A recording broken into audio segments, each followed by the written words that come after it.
And therefore, the real question would lie somewhere between 10 to 20 lakhs, where a large bulk of our viewers may find it relevant, as well as a large bulk of India also resides, because clearly the conflict does not lie in the 5 crore plus to opt for the new versus the old. The conflict lies in the sub 20 lakh bracket and above the 7 or 8 lakh bracket.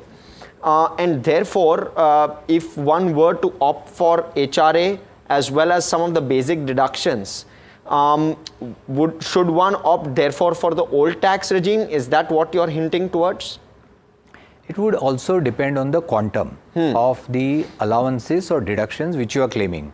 So you have, as I articulated, you have HRA, you have LTA, you have section 80C, 80D, 80G, you have interest on house property, borrowings for house property, which is 2 lakhs. Even that is not allowed under new regime, right? So to my mind, it would depend on the individual circumstances of people as to what kind of deductions they are claiming, what kind of rent they are paying, what kind of interest they are paying, and accordingly they are well advised to do their calculation and see whether it makes sense for them for the old regime or new regime. There is a strange rule where if you have a income from business, individual have a business from income from business, then you can opt for old regime only once. So default regime is new. You can withdraw from the new regime, go to old regime, but you can do it only once. So that's a very strange rule. You can't go back to new regime. But for individuals who do not have business income, they can opt for old or new regime every year in that sense. So that's a good flexibility which has been given. So maybe individuals would actually do calculations every year, look at their situations and then opt for either old or new regime. As I said, difference is not very large at that level. It's somewhere it is below 1 lakh in terms of tax impact.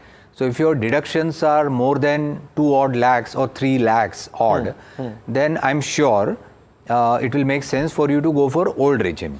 Because the tax impact is, let's say, 20% of 4 lakhs, whatever that number is, say 40,000, whatever, that would bridge that gap between old regime and new regime. So higher the deduction, it would make sense for you to go for the old regime, or else you opt for the new regime. So my key takeaway from this for viewer simplicity would be that if you have an income between 8 to 20 lakhs and you would have deductions between the 2 to 3 lakh kind of range or greater, then you ought to start looking very actively at the old regime. And it's something you will have to opt for, because the default regime is now the new regime. If you don't opt for the old regime, you will automatically fall under the new regime.